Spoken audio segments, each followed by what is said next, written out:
उन्होंने 4 दिन के लिए, सिर्फ 4 दिन के लिए आईजी साहब को इख्तियार दें और वो मुझसे कोऑर्डिनेशन करें। अगर 5वें दिन एक मोबाइल इस शहर में छिन गया ना तो मैं जिम्मेदार हूँ। मेरे कहने से अमल कर ले 4 दिन के लिए, सिर्फ उसके बाद जो करना है करें। मैं आपको कह रहा हूँ ना, सिर्फ 4 दिन चाहिए। 5वें दिन स्ट्रीट क्राइम हो गया, मैं जिम्मेदार हूँ।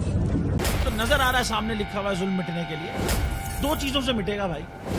एक, अदल की कुर्सी पे जो लोग बैठते हैं ना, वो अदल के हिसाब से फैसले करने लगे। दूसरा, कौम निकल खड़ी हो जुल्म के खिलाफ, तो जुल्म खत्म हो जाएगा। या इन दोनों में से कोई एक चीज हो जाए या दोनों हो जाए। अगर 420 का मुकदमा था, उस वक्त अदलिया में जो लोग बैठे हुए केस देख रहे थे, वो पूछते ना यार चीट हुआ कौन है। जब उनको दिखता कोई चीट नहीं हुआ, केस खत्म कर देते। तो जालिम जुल्म कर ही नहीं पाता। 9 जजेस ने नोट बिफोर किया मेरे केस को यार, 1.5 साल चला। शख्सी जमानत का केस, सेम केस इस्लामाबाद में कर दिया। एक ही इल्जाम पे 2 केस हो नहीं सकते भाई। मतलब 60 दिन का वक्त होता है। 102 दिन के बाद मैं जीत गया, केस बरी हो गया।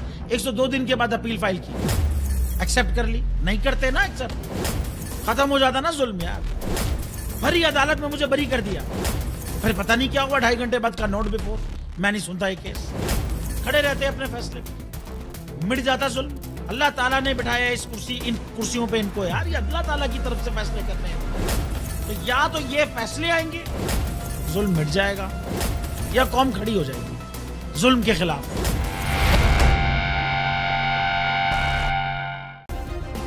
सब्सक्राइब करें और बेल दबाएं ताकि कोई खबर रह न जाए।